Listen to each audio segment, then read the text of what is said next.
All right. So, hello, everyone. Thank you so much for joining us this morning for the Niagara-Lake Museum's 2024 virtual lecture series. My name is Shauna, and I will be here to field your questions to our presenter at the end of today's talk. So if you have any, please feel free to use the chat box and the Q&A functions. We will be recording today's presentation and it will be uploaded to our YouTube channel. So if for any reason you cannot stay for the whole talk, you will get a link to the recording when it is posted. Today, we are joined by Julian Sher, who will be presenting The North Star, Canada and the Civil War Plots Against Lincoln.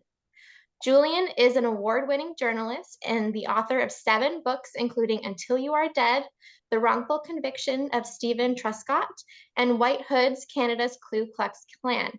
He has also co-authored 2 books on biker gangs, The Road to Hell, which my dad really liked, by the way, and The Angels of Death, and wrote 2 books on crimes against children, One Child at a Time and Somebody's Daughter.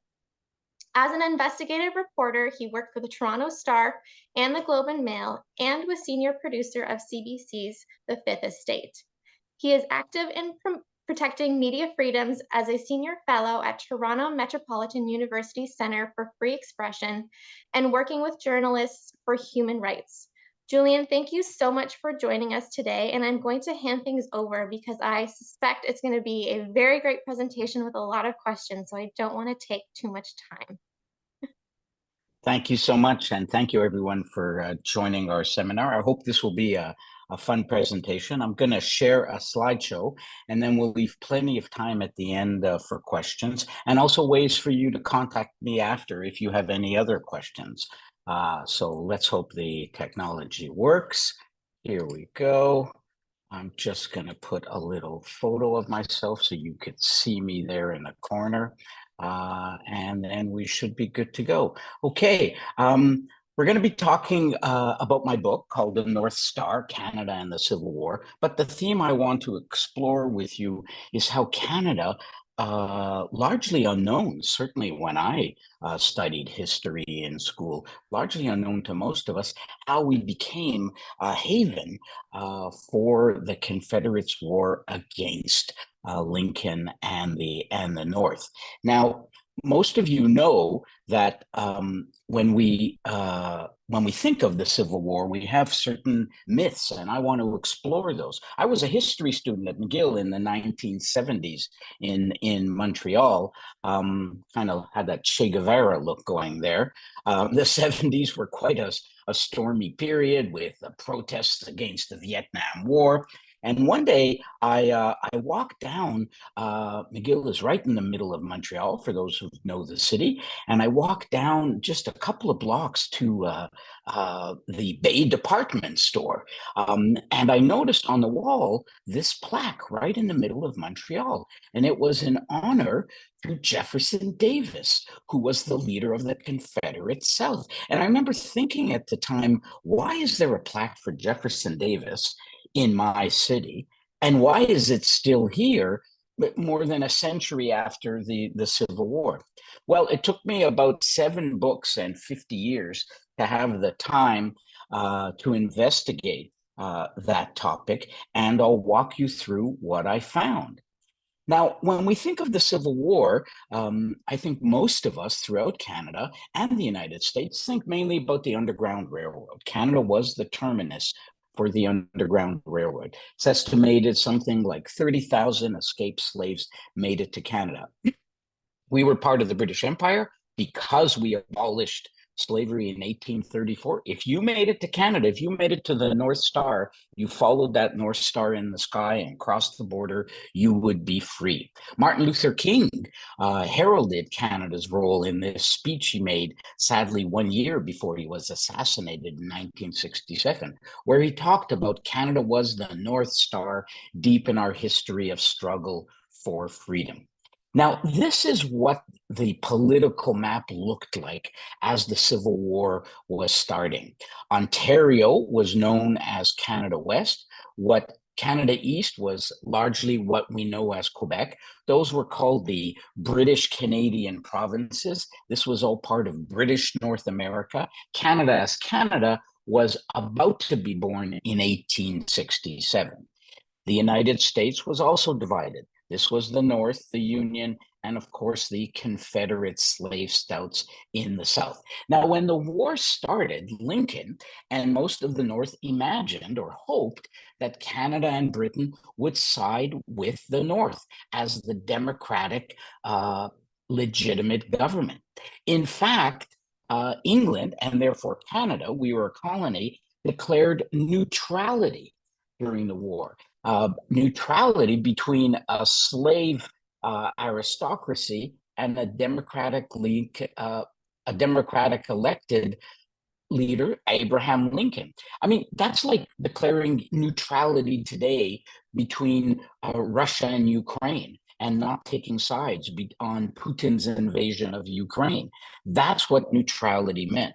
Now, in effect, what neutrality meant, as we'll see, it meant that Canada became a safe haven for Confederates. And there was nothing secret about this.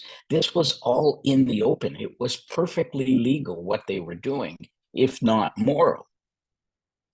Now, in early 1864, the war had been going on for 3 years, and the tide was turning against Jefferson Davis and the slave Confederacy. They were not so much losing yet, but they weren't winning anymore. Huge losses on the battlefield. Their cities were being burned and attacked. They were quite desperate. So Jefferson Davis gets the Confederate Parliament to set aside $1 million, which is about $12 million today, for secret services in foreign countries. You could see this document. And he names his Secretary of State, Judah Benjamin, to run these secret services. And most of the money will go to activities in Canada. He will name two people to lead this operation. The first will be Jacob Thompson.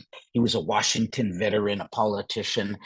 He knew Lincoln and people in Washington. He resigned when the war started, joined the Confederacy. He will head the Confederate Secret Services in Canada, along with this man, Clement Clay, whose picture is actually on the back of the $1 bill of the Confederate States. And he was a ferocious racist. When the war started, he said that no sentiment is more insulting or hostile to our social existence than is contained in the declaration that our Negroes are entitled to liberty and equality with the white man. And later, as the war progressed, he actually called for their extermination.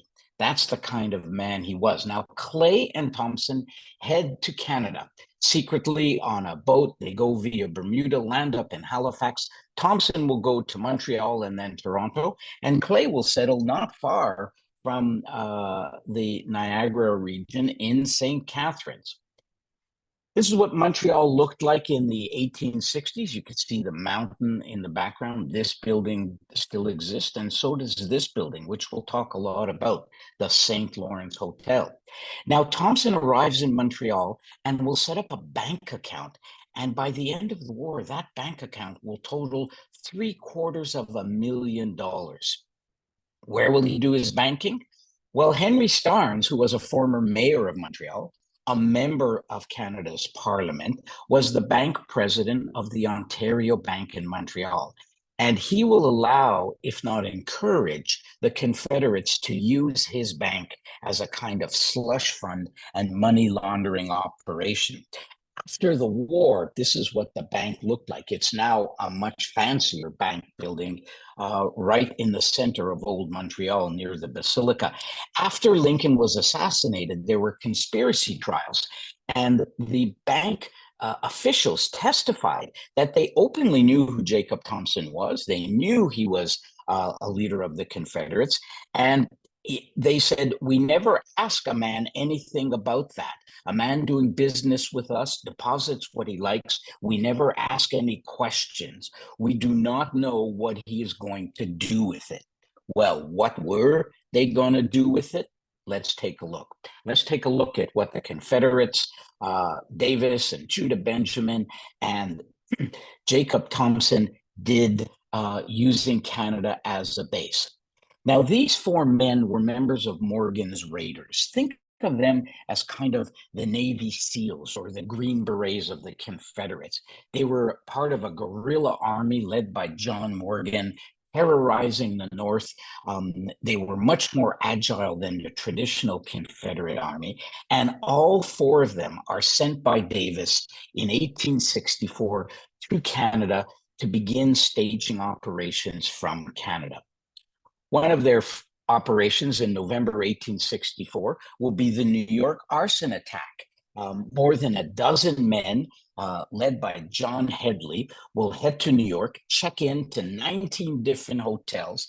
Their plan is to burn the town, burn Broadway, to make Americans in the North understand what was going on in the South with the scorched earth policy of the Union. They set fire to more than a dozen hotels. Now, unfortunately, they piled clothing and linen in the rooms, but they closed the hotel rooms to not be discovered. And so there was no oxygen for the fires to spread. And luckily, amazingly, nobody was injured. But there was huge terror, as you can imagine. These were the headlines in the New York Times and the New York Herald: attempt to burn the city, a vast rebel conspiracy. And as you can see from the headlines, they knew that the plot had originated in Canada. So already Lincoln and the North are beginning to see Canada as really a basis for what we would call today terrorism. Now, this man, Dr. Luke Blackburn, settles in Halifax and Montreal. He was a respected doctor from Kentucky, got his medical degree when he was a teenager, became an expert in a dreaded disease called yellow fever. Nobody knew how it started. There was no cure. Masses of people would die when yellow fever broke out in the South and in the North. And in 1864, he's in a Bermuda clinic treating patients with yellow fever. But nurses and others will notice that he would gather the clothing of the dead and the dying and their linen. He would stuff this into 6 trunks, shipped it back to Halifax where he was living, and got an associate to smuggle these trunks, which he considered were contaminated with a deadly toxin, and shipped them all through the North in the United States, including a package he hoped to Washington. When the plot was discovered, he called it an infallible plan directed against the masses of Northern people. Well, when the plot was discovered, again, you can imagine the complete hysteria in the North, the yellow fever plot, the guilt of Blackburn fully established. Again, another operation headquartered in Canada. Now, what Blackburn and everybody else didn't know at the time is that yellow fever was not caused by infected clothing. It was caused by mosquitoes. But nobody knew that at the time. That would only be discovered in 1901. So this was, in effect, in Blackburn's mind and in the mind of Northerners, a form of bioterrorism. Perhaps the most successful Confederate raid was led by this dashing young man, Bennett Young, one of Morgan's raiders. He will lead the raid on the small Vermont town of St. Albans. Now, when I go to Vermont skiing, when I cross the border, St. Albans is the first town you hit. And Bennett Young knew it was only a short horse ride during the Civil War from Montreal. He and about a dozen of his men sneak into town disguised as Canadian tourists. He befriends the governor and the governor's wife, but then they storm 3 banks. They kill an innocent bystander and will make their way back across the border with $250,000.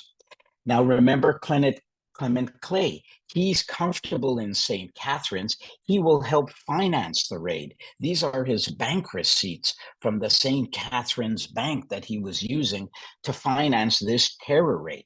Now, the men will escape back to Canada. Almost all of them will be arrested.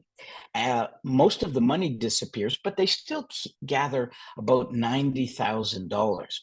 Now, they're arrested and they're held in this jail. The chief jailer in Montreal was called Louis Payette, but Bennett Young, pictured here, called it Payette Hotel because these criminals were treated as heroes. They had fine wine served on white linen tablecloths. All the elites in Montreal, the New York Times talked about how the fine ladies and the elites would come to visit these famous Confederates. When they were put on trial, they were defended by none other than John Abbott, the dean of the McGill Law School. And their case was very simple. They openly admitted they had robbed the banks. They just said they weren't robbers. They were legitimate Confederate soldiers. And since Canada had declared its neutrality, they could not be extradited to the United States. The Confederates had high-level friends. The police chief of Montreal, Guillaume Lamotte, is charged with the judge Charles Cousseau, to hold on to the money that was seized by the robbers. Well, he will meet secretly with the Confederate agents and their operatives. And just before the trial decision is about to come out, he sends this order to none other than Henry Starnes at the Ontario Bank, telling him to keep this bag of money. And the minute the St. Albans raiders are acquitted, they will dash over to Starnes Bank, in effect, steal the money a second time and make off with the money. They will all be acquitted by the judge, who will rule on a technicality that he has no jurisdiction. And later, he will be found to have exercised a grave dereliction of duty and should be indictable for a malfeasance of his functions. But in fact, nothing happened, and he was reinstated as a judge. The police chief, though, was forced to resign. But again, the Americans went ballistic. This is an editorial in the New York Times. And at the end of the year, Lincoln, making what turned out to be his last State of the Union speech, nobody knew it would be his last, he denounces what's going on in Canada, and among many things, will impose passports. So that's the view that Americans had of Canada during the Civil War. And as I said at the beginning, the support that the South had was quite open by our political leaders, our church leaders. We've seen how our business leaders supported the South. John A. Macdonald, our first prime minister, was engaging in the creation of Canada through the Confederation conferences. In 1864, he spoke at the conference about the gallant defense that is being made by the Southern Republic. At this moment, they have not much more than 4 millions of men, yet what a brave fight they have made. So think about this. This is the founder of our country 3 years into the war, when it's clear the Civil War now is about slavery, and he has nothing but praise for the slave South. Three other fathers of Confederation will all support the South one way or the other. Thomas D'Arcy McGee will allow an opponent of Lincoln to be an honored guest of his in Parliament. Alexander Galt will hand over presents to Jefferson Davis's children. Georges Etienne Cartier will run a newspaper that is pro-South. And of course, John Abbott, the lawyer who defended St. Albans raiders, would become Canada's third prime minister. Most newspapers were anti-Lincoln, especially, by the way, the Niagara Review. The Niagara Review, like almost all English language papers, was ferociously anti-Lincoln. The paper in Niagara, if you were living in the Niagara region in the 1860s, you would be reading about Lincoln as a mad, blood-stained despot at Washington. The Montreal Gazette, my hometown paper, talked about the Emancipation Proclamation, not as a beacon of freedom, but as little more than an indecent exposure of Lincoln's rage and fiendishness. The English and French Catholic Church also opposed Lincoln. This is a letter that Archbishop Thomas Connolly from Nova Scotia wrote to his followers, urging them to support the South with attention and kindly services. We'll talk later about the French church. Now, why did the elites in Canada back the South? They weren't necessarily openly supporting slavery, although many did. There was economic reason. Canada was a colony of Britain. 80% of Britain's cotton came from the cotton trade.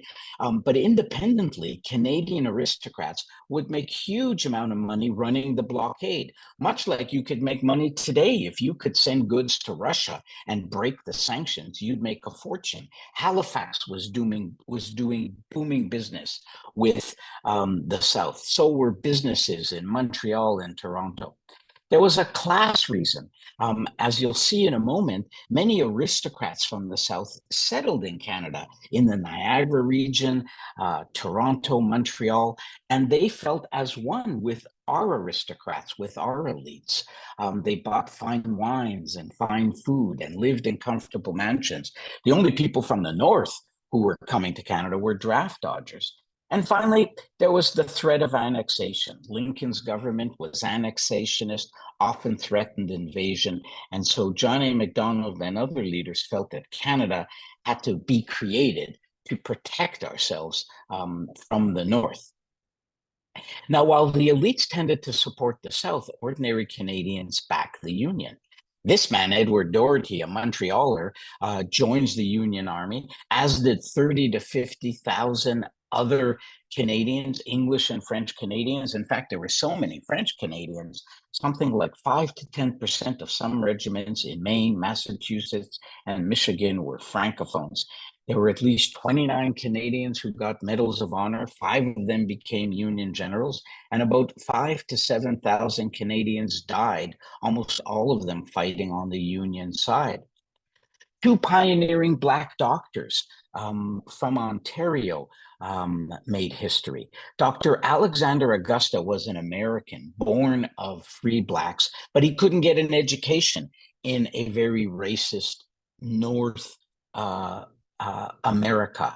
So the northern parts of America were in many ways just as racist as the Confederate South.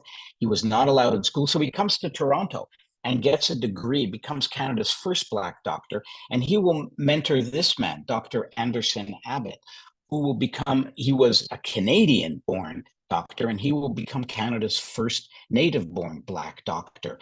He will grow up in the region near Chatham, where he will go to a school in a Black community that became so popular, white parents sent their kids to that school. Now, both men will join the army when Lincoln in 1863 does something quite dramatic.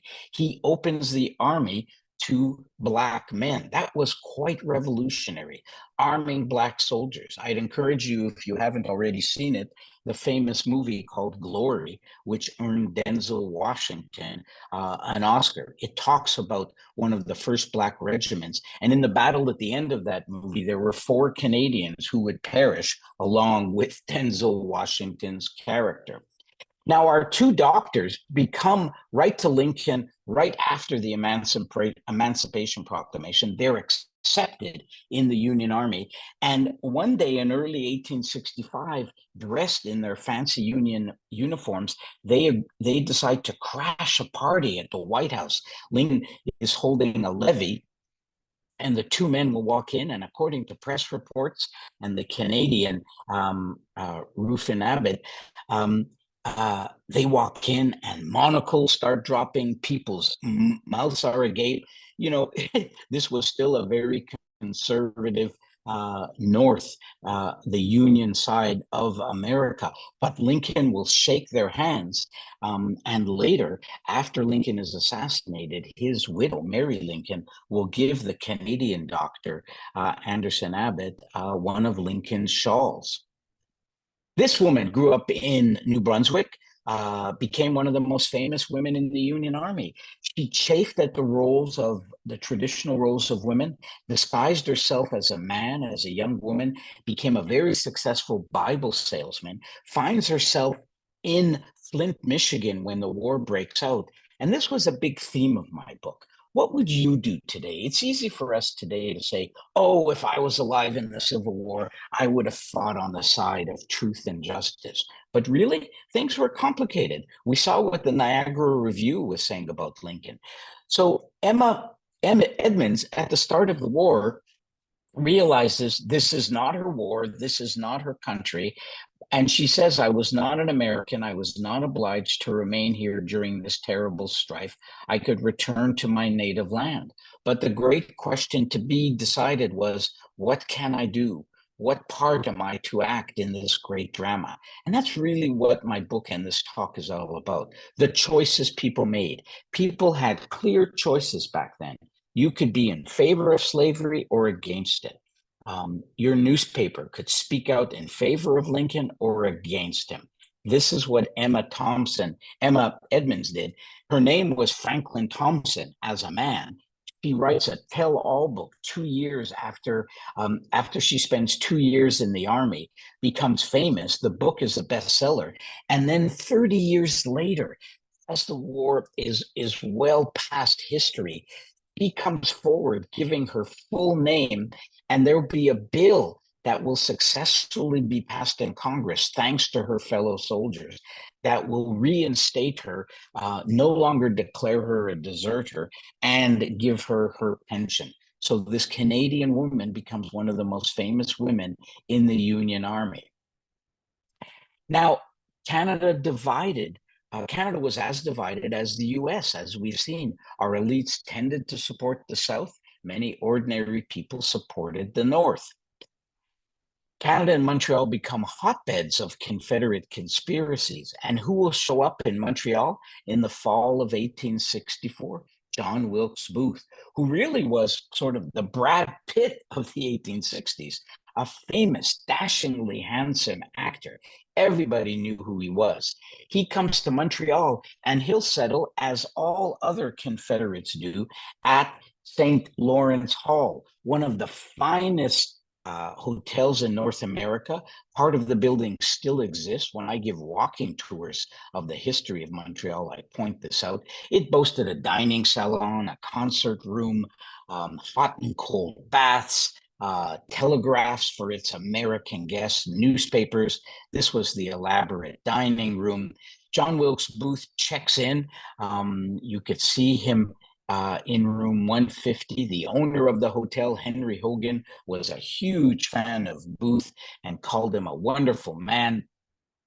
Booth will do some banking when he's in Montreal. Where will he go? Of course, to the Bank of Henry Starnes.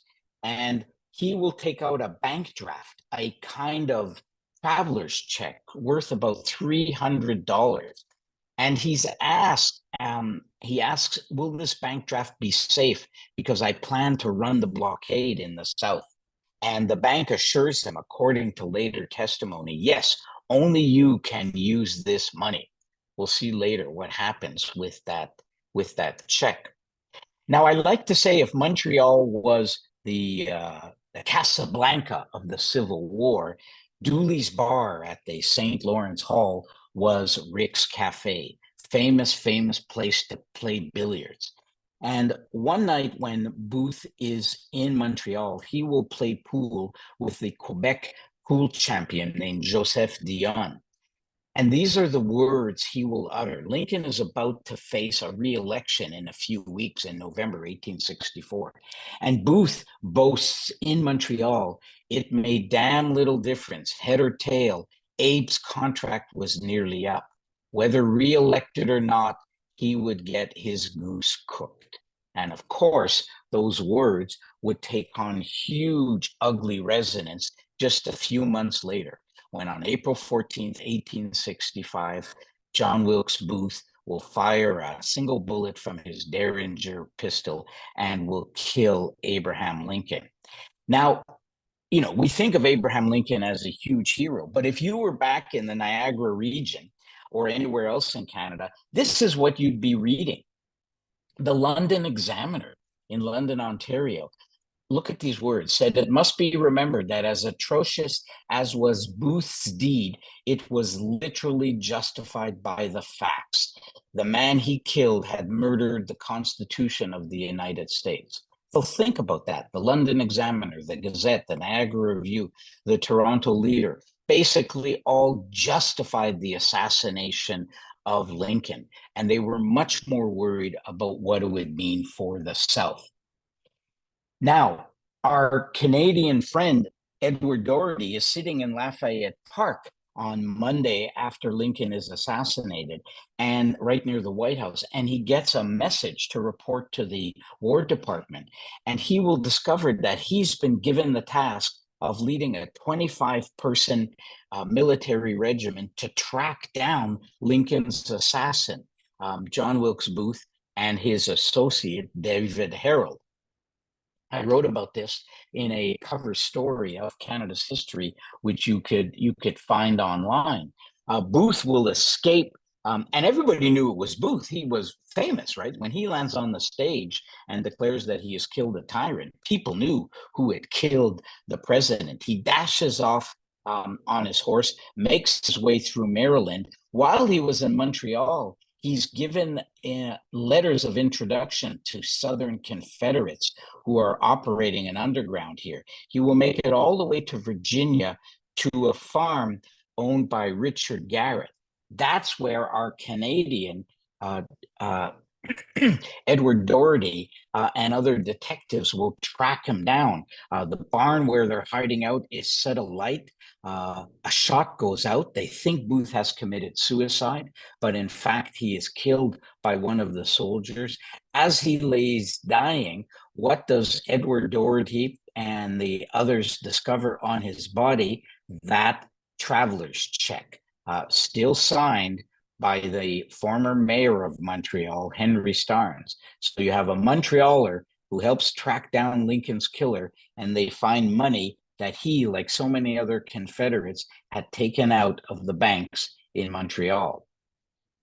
Now, after the assassination, the new administration was determined to blame not just John Wilkes Booth, but the Confederate leadership. And they issue an indictment. You could see this front page from the New York Times, and it says most of the traitors are harbored in Canada. Jefferson Davis was still in the South, but these men, remember Jacob Thompson and Clement Clay, plus these two other associates, were all in Canada. That's how much Canada was involved in the conspiracy plots against Lincoln. After a rushed military trial, 4 of the conspirators will be hanged, including Mary Surratt, the owner of the rooming house, the boarding house where John Wilkes Booth would spend so much time.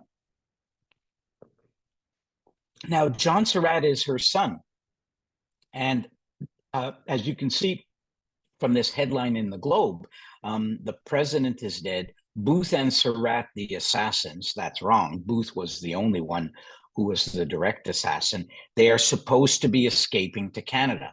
Now, Booth, as we know, was headed to the South, to Virginia, but John Surratt was indeed in Montreal. And when the detectives, the night of Lincoln's assassin, rush to Surratt's boarding house, and Mary Surratt answers, and they ask, "Where is your son, John Surratt?" She openly answers, quite truthfully, that he was in Montreal. Now, Surratt, as always, stayed at the St. Lawrence Hall, but once he knew detectives were after him, he starts hiding. He takes the time to do tours in Montreal, and he talks about the beautiful basilica. That's the bank where he and other Confederates do banking. Talks about the beautiful women and the churches. Thanks to the Catholic Church, he will be befriended by 2 leading bishops and pastors in Quebec.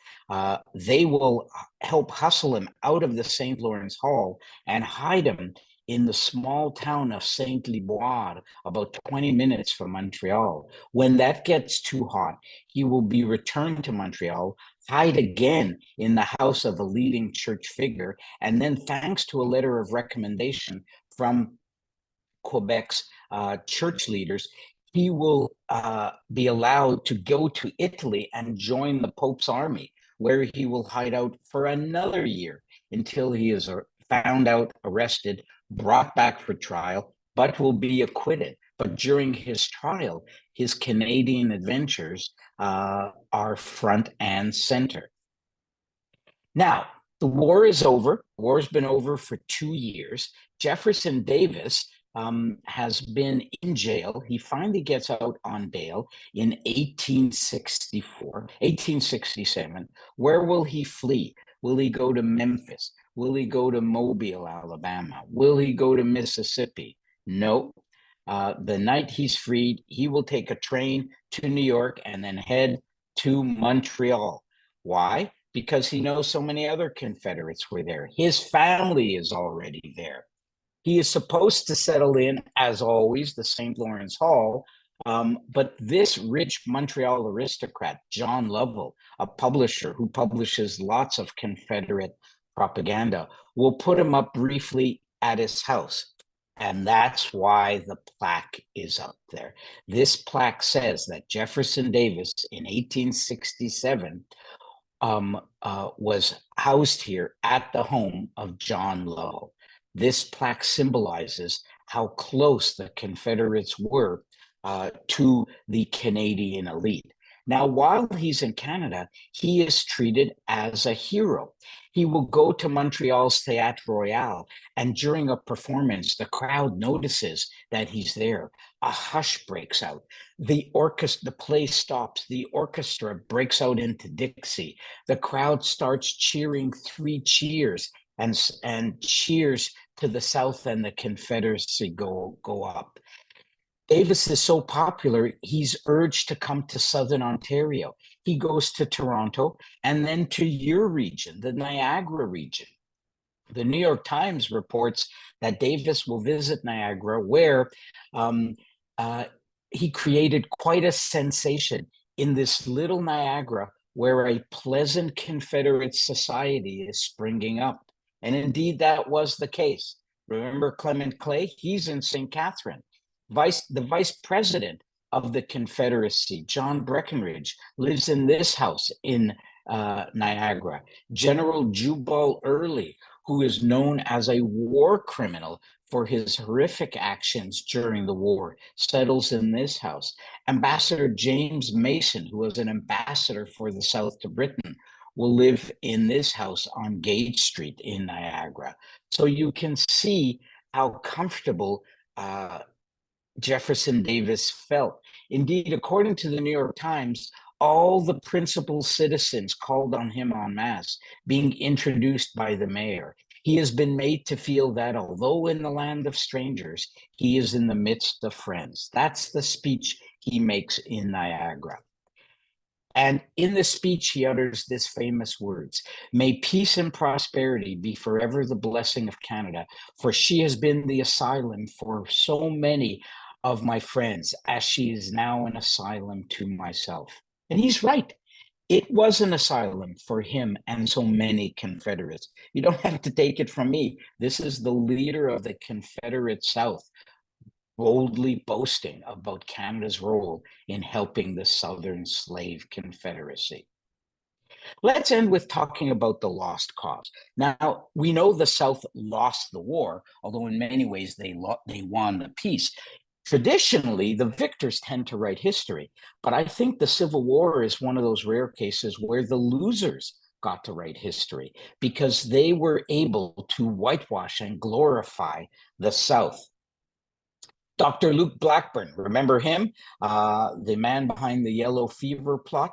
Well, he'll return to his native Kentucky. He'll run and be elected governor of Kentucky. And during the race, some northern papers will kind of say, wait a minute, isn't that the guy behind the yellow fever plot?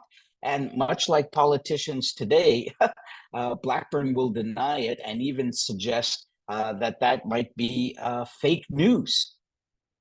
Bennett Young, the leader of St. Albans Raid, will make it to Montreal and Niagara, do a victory speech in 1914, and then go to Arlington, where they have the National Cemetery. He will speak next to the president, President Woodrow Wilson, and they will erect this huge monument in honor of the Confederate soldiers, openly talking about the lost cause.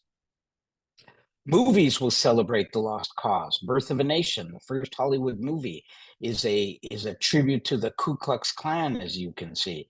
Gone with the Wind looks at the so-called horrors when Atlanta is burned. Now, eventually, America comes to a reckoning with its past. And starting in around 2017, there is a move to slowly take down many Confederate statues and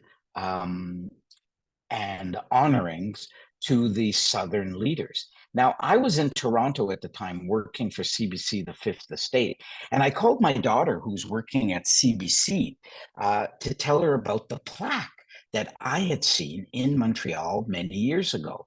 Now, that plaque was put up by the United Daughters of the Confederacy, an openly lost cause movement that was behind that big monument at the Arlington Cemetery. They paid for and put up the plaque. Well, my daughter and other journalists call the Bay, and that day, the Bay takes down that plaque in August 2017. Now, personally, I would have preferred they keep it up and then make a teachable moment, put another plaque that explains the sad history Canada played when it came to the Civil War. What's nice is there are new plaques going up in the Toronto area that will honor the two Black doctors, Thomas Augusta and Ruffin Abbott, for their path-breaking role during the Civil War. You know, there's a famous saying by William Faulkner, a Southern author. He said, "The past is never dead. It's not even past." Those words were uttered by a little-known senator named Barack Obama when he was running for president. And another president, Abraham Lincoln, who I think would have been quite proud of what Obama achieved, said famously, "History is not history unless it is the truth." And that's really what this talk and my book is all about. Now, eventually in 2023, the Gazette got it right. This headline, "Plotting Against Lincoln," and how Montreal was a city of Southern spies, would have been terribly appropriate back in the 1860s.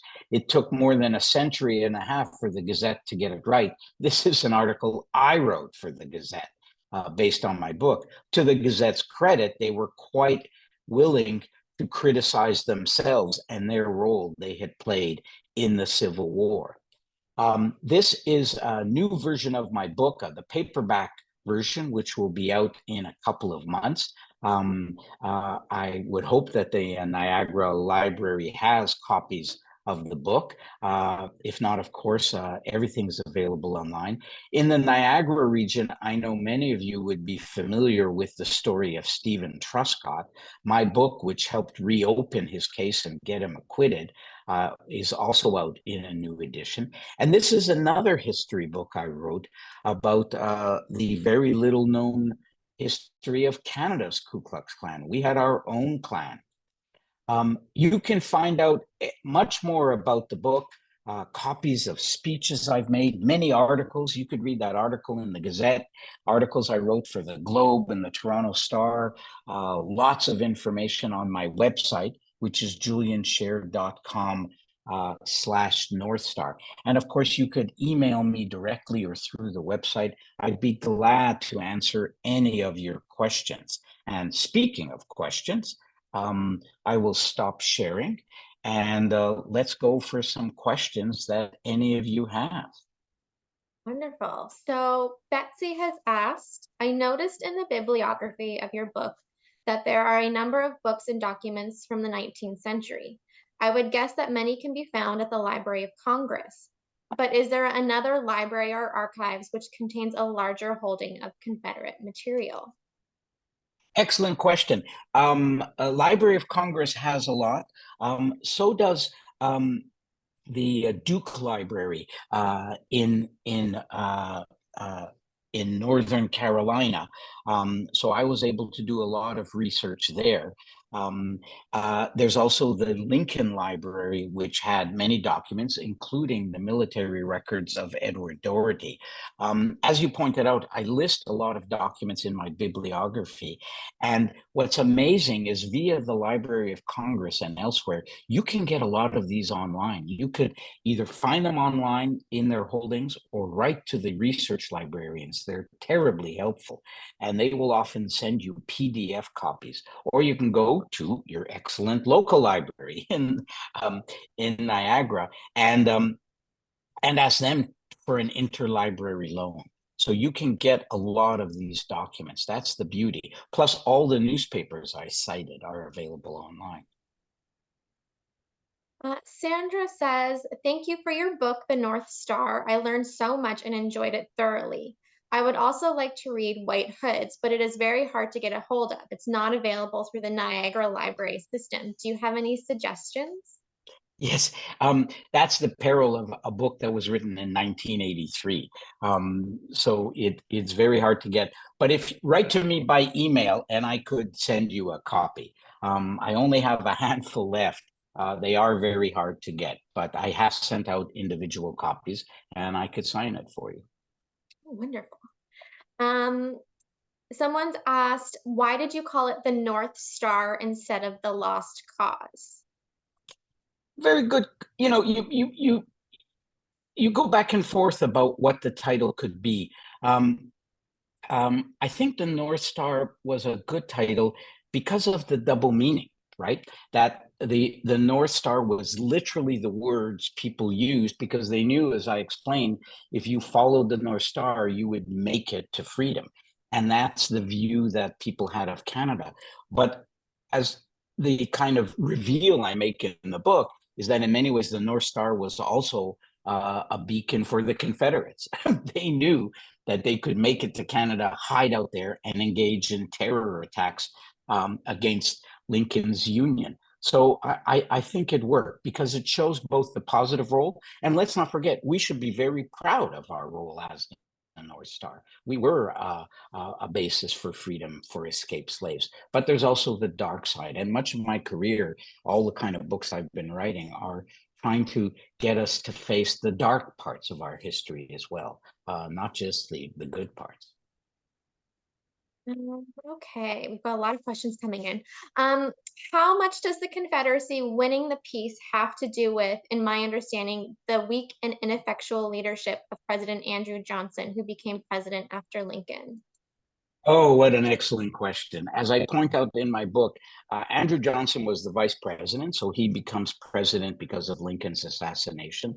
Unlike Lincoln, and my book tracks about how Lincoln, was typical of many Northerners, right? He was not in favor of equality between the races. He talks about how blacks and whites really couldn't live together, but he will evolve, he will change, and he will become a bold spokesperson for equality. Andrew Johnson, on the other hand, was an unrepentant racist, openly racist, disparaging towards blacks, and he will help what became known as the betrayal of Reconstruction. The South is defeated, but in effect, Andrew Johnson and others, they will withdraw Northern troops. Most of the slave owners and the Confederate leaders, including Confederate generals, will be sent to Congress. They will take away blacks' rights to vote. The Ku Klux Klan is born. And so in the intervening decades, in the 1870s, 80s, 90s, and then into the 20th century, most of the rights won during the Civil War will be taken away. And it's really not until the civil rights movement in the 1960s that we see a rebirth and a regaining of some of those rights. And that's why, the lost cause is important because, all those statues, those Confederate statues, They didn't go up during the war. They didn't go up in the immediate aftermath of the war because many Americans saw the Confederates for what they were, these illegal secessionists and insurrectionists, if that sounds a little familiar for what's going on today. There were no monuments. The monuments start coming up in the 1890s, in the early 20th century, when the Lost Cause, when the United Daughters of the Confederacy is literally created, and they say, we must rewrite the textbooks. We must make sure that the schools aren't teaching negative things about slavery or the South. Does that sound familiar about some things that are going on in the United States today? So it was a very conscious attempt to rewrite history. And that's why, in many ways, talking about the lost cause glorifies and whitewashes what went on. And it is still going on today. Many politicians, including most of the people running for the Republican leadership, openly said they were against the policy where they were changing the names of military bases that had been named after Confederates. So it just shows you how the lost cause is still very alive today. Absolutely. Is there any connection between the Civil War and Canadian Confederation in 1867? Absolutely. And there's an excellent book that I cite by John Boyko, which I encourage you to get. I believe it's called Blood and Daring. And its main theme is how Canada's Confederacy came about in many ways because of the Civil War. First of all, it's the same time, right? Civil War is 1861 to 1865. By 1864, John A. Macdonald and the other fathers of Confederation are meeting to create Canada. Canada will be created in 1867. Jefferson Davis is in Canada, praising Canada in 1867. So both events happen at the same time, and they're connected in that our leaders were in many ways supportive of the South. They were nervous about the North. They didn't like Lincoln's politics. And they were also worried that a rejuvenated North might start eyeing Canada. So for political and economic reasons, Confederacy was very closely tied to Civil War. But the ugly part that I try to explore in the book is that many of those fathers of Confederation, in many ways, Canada was born in the blood of the Civil War. There's a lot of guilt that Canada has to bear for the support our elites and our newspapers and our church leaders gave to the South. So yes, Canada's birth was very closely tied to the American Civil War. Gail says, I'm so glad you mentioned Canada's History magazine as I subscribe and have read the relevant articles. As well, a colleague and I wrote an article about the St. Catherine local and his time with the Lost Cause. Yes, it's a wonderful magazine, and I would obviously encourage you to subscribe, pick it up at the library. But that particular article that I wrote on Edward Doherty is available online. So just Google Edward Doherty, my name, Canada's history, and it'll come up. Wonderful, wonderful magazine. And it's sad. Look, I went to McGill. I studied history in high school. I knew I wanted to be a journalist all my life, but I knew I had to study history. I then graduated from McGill in history, and yet it's surprising how little we know about our own history. Most of us, can talk about Lincoln and Washington and American facts, and we watch Hollywood movies. There's so little about our country. There are so few books about Canada's history. So I would encourage you to read as many as you can. Mhm. I did post a link to that article in our chat box. Oh, excellent. Ted Rumble would like to know, in the 1860s, many prominent Americans were annexationists and believed that it was the manifest destiny of the US to occupy all of the continent. No wonder the Canadian government wouldn't support the North in the Civil War. Yes, that's when I gave the three reasons for why Canada's elites tended to side with the South. That was the third reason: the open annexationist from many of Lincoln's ministers, cabinet members, and politicians. Now, that being said, you could oppose annexation. You could oppose some of the nasty politics of the North and still be a fervent supporter of Lincoln and oppose the South. The best example of that, all the newspapers, almost all the newspapers in Ontario supported the South, as we saw the Niagara Review, the London Examiner, but not the Globe. The Globe was run by George Brown, and I talk extensively about him in my book. George Brown obviously was a fervent Canadian nationalist, was a key part of Confederation, lobbies hard for Confederation, but was a staunch abolitionist, hated slavery, founds the Abolitionist Society of Canada in Toronto, denounces the South, and is engaged in a newspaper war against the other newspapers every time they denounce Lincoln and support the South.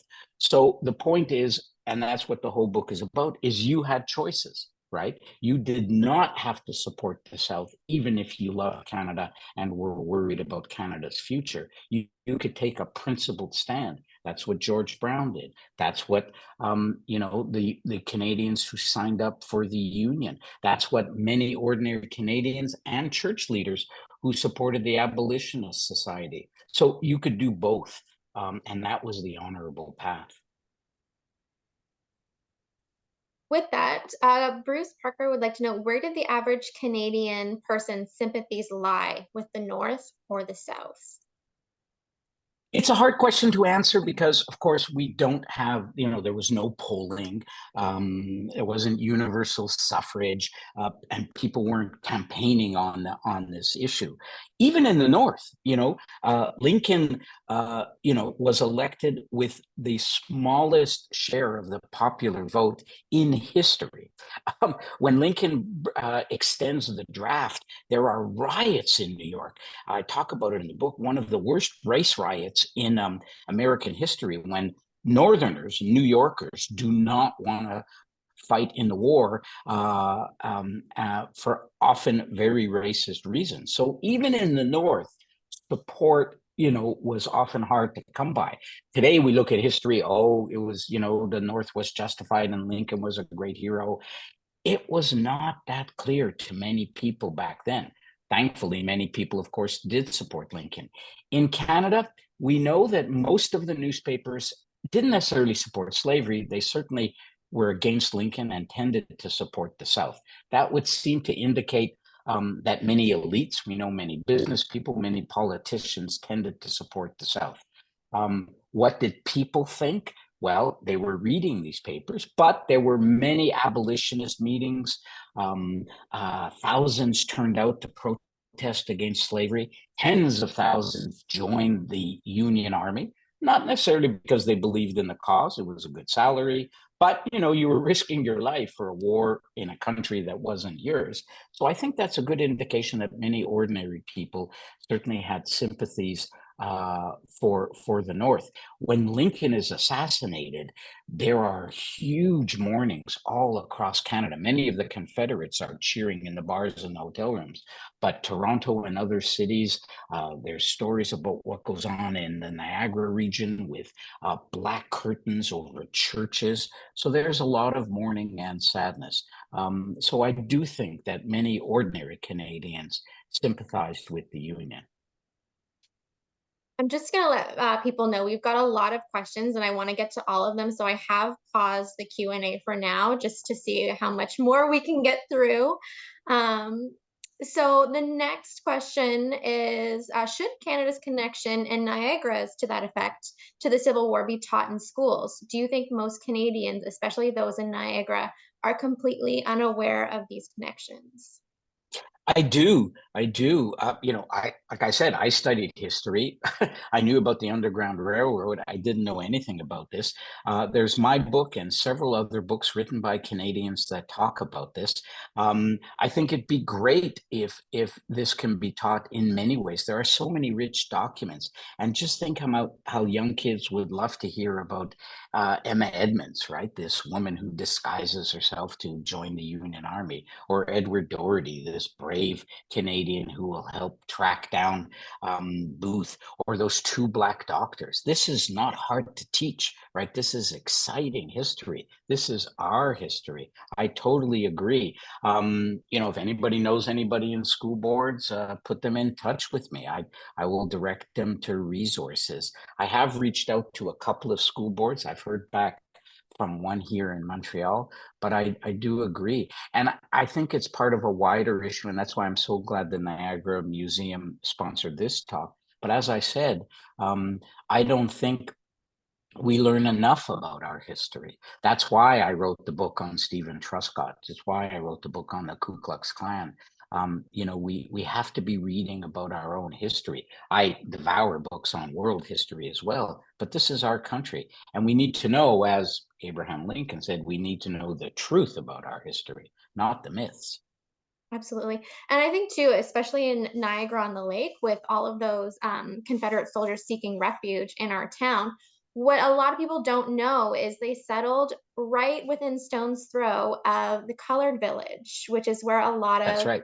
freedom seekers sought their own community in our neighborhood. So it's always interesting to kind of put into perspective, what did those residents in the colored village, how did they feel about these Confederate soldiers coming up here and being celebrated and revered? Did they fear for their safety? Were they concerned about how they were perceived in our town? And that's something that, It's yeah, That's talk. right, and that's why the museum has probably, if you the Niagara Museum, and there's other books, there are amazing photos. Those photos I showed of the houses, this is not secret. It's, you can see all these rich mansions that the Confederates inhabited. The editor of the Niagara Mail was a fervent pro-Southern, and talked about how glad he was that Davis and the others had so much support. And yet, when Lincoln dies, the Niagara newspapers talk about how the Black churches in Niagara hold huge ceremonies, and it talks about the bravery of Niagara's Black citizens who went to fight for the Union. So I think you see that in Niagara, as in the rest of the country, there was this real tension, this real difference between the elites, the aristocrats, and ordinary people. And it's a history we have to reclaim. Absolutely.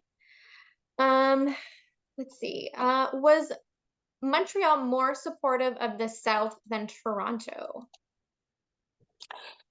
No, I think they were both active. Toronto, the Queen's Hotel, which is now the Royal York, was the headquarters for Jacob Thompson. He took over an entire suite. It was known as Spy Central.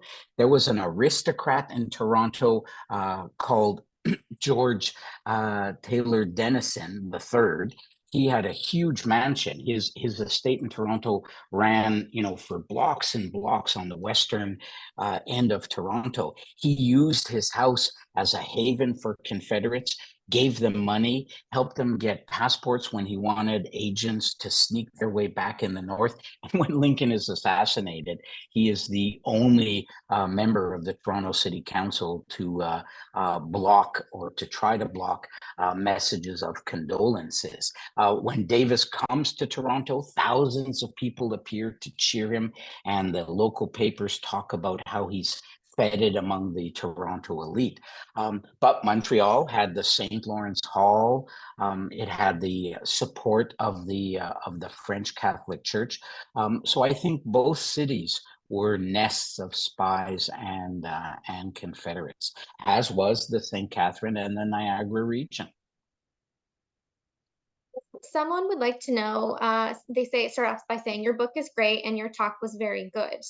Will the meeting place, the town, between John Brown and Harriet Tubman be corrected in your paperback? They met in St. Catharines and not in Chatham, as you wrote. If you disagree, can you cite your source? Yes, there were many, either there were some inevitable spelling mistakes that happened, and some dates and places. When you write a 500-page book, we're not sure if there will be There won't be any corrections or updates in this version of the paperback just because of the cost and how productions are going. But as a journalist, I love hearing from people for any suggestions or corrections. So please send them to me via email. You want to tell a good story, but you also want to get even the littlest detail right. Absolutely. And sometimes, as you keep researching and, more primary sources become available, you get more information and that has to be updated too. Uh, Absolutely. And what's fun is people have been sending me documents and new information, right? So there's so much more to discover. Wonderful. Um, Gail would like, can you repeat John Boyko's book again? Yes, John Boyko's book, just Google his name, and he gives me, he's quoted on the cover of my book as well with a wonderful comment about the book, but I'm pretty sure it's called Blood and Daring. And then there's a subtitle that talks about Confederation and Canada. He's written an excellent book also on Canada's role in the Vietnam War, but just Google John Boyko, Boyko. It's published by my publisher as well, Random House, and you'll find the book. Okay, wonderful. Barbara Worthy would like to know, has there been a movie made yet about Emma Edmonds? And is her autobiography that you mentioned in the book available?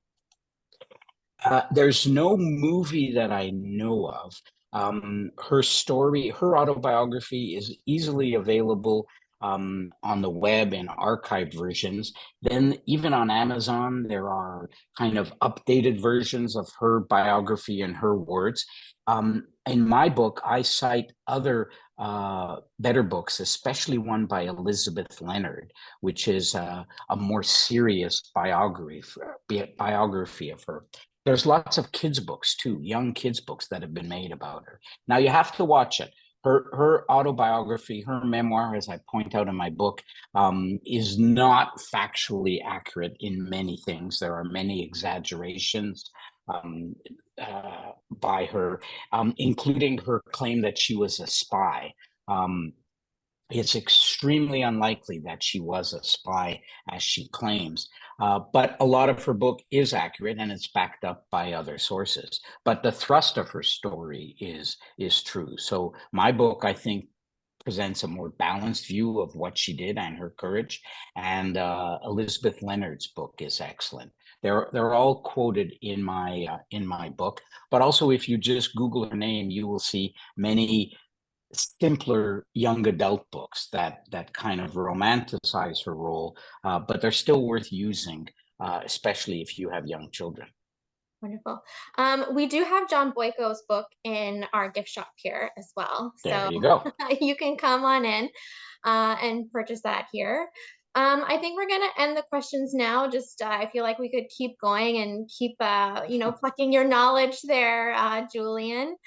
So we do have other copies of publications pertaining to the same subject matter. One is from the Underground Railroad to Rebel Refuge, Canada and the Civil War by Brian Martin. Those who were part of our lecture, he was part of our lecture series last winter time, so you can check him out on our YouTube channel as well. You can also find Niagara-on-the-Lake, a Confederate refuge that details some of the Confederates who came up and sought refuge here in Niagara-on-the-Lake, detailing some of those homes that they stayed at. It's a very popular book in our gift shop as well. And of Mm, course, I have to plug Slavery and Freedom in Niagara as well. It's our Black history book that really details excellent. freedom seekers coming to Canada, as well as Black loyalists too. So that's a great publication here. And in my bibliography, which is 40 pages long, I list by theme many of the other books that you can get from your library on any of the topics we talked about. The Black Doctors from the Toronto area, Emma Edmonds, as we talked about, so many other stories. You know, our history is so rich, so really enjoy it. And as we said, you can find out more on my website and email me. I'd be glad to answer your questions. We also are sold out of the North Star. And we are planning on getting more into our gift shop. So if you are interested in obtaining a copy from our next order, please send an email to us at contact@nhsm.ca to express your interest, and we'll make sure that we do get enough copies for you guys. So we're going to end here today. So our next virtual lecture is at 11 o'clock on Wednesday, February 14th, so Valentine's Day. Joining us will be Josh Poole from the Niagara Falls Underground Railroad Heritage Center. And Poole will be presenting The Borderland, Black Agency and Resistance Between Two Nations. Again, Julian, thank you so much for talking with us today and taking time out of your day to teach us more about, Canada's involvement in the American Civil War. And to everyone watching, thank you for joining us. I hope you have a wonderful rest of your day. Bye, Bye, everyone. everyone. Stay safe.